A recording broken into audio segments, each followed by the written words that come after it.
সবাইকে জানাই good morning. মর্নিংটা obviously অনেক সকালেই হয়েছে রোজকার মতন।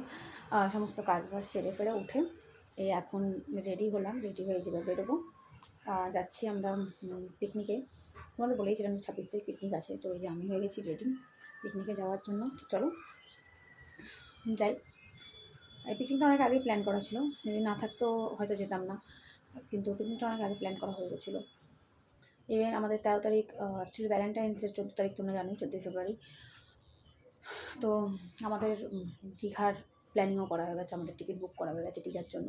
13 তারিখে আমরা দীঘা যাচ্ছি। তো এই প্ল্যানগুলো যদি না করে থাকতাম তাহলে হয়তো যেতাম না, বাট টাকা দেওয়া হয়ে গেছে আগে থেকে। এই পিকনিকের টাকাটাও আগে দেওয়া হয়ে গেছিলো, যার জন্য যেতে হচ্ছে। আর দীঘারটাও টাকা দেওয়া আছে, তার জন্য যেতে হবে। আর দীঘাতে ফ্যামিলি যাচ্ছি, পুরো বাবা মা ছেলে মামা মামি ভাই বোন সবাই যাচ্ছি। 13 তারিখ বেরোচ্ছি দীঘাতে। ওটার বাসেরই টিকিট বুক করা হয়ে গেছে, ট্যুরিস্টের সাথে যাচ্ছি, যাদের সাথে আমরা একবার পুরুলিয়া গেছিলাম। তো এই জিনিসগুলো করা হয়ে গেছে আগে থেকে, যার জন্য যেতে হচ্ছে, নাহলে পরে আর যেতাম না, একদমই যেতাম না। কিন্তু কী করবো, টাকাটা তো আর রিটার্ন পাওয়া যায় না। তো চলো আমরা যাই, তোমাদের সাথে এটাই শেয়ার করে বেরোলো। আমার জানি না আর কোনো আপডেট দেবো কি দেবো না, কোনো শর্টস দেবো কি দেবো না জানি না। বেরোনোর আগে এটুকুনি আপডেট দিয়ে বেরোচ্ছি, যাচ্ছি পিকনিক করে আসি। বললাম প্ল্যানিংটা আগে থেকে হয়েছিল, নাহলে পরে হয়তো যাওয়া হতো না।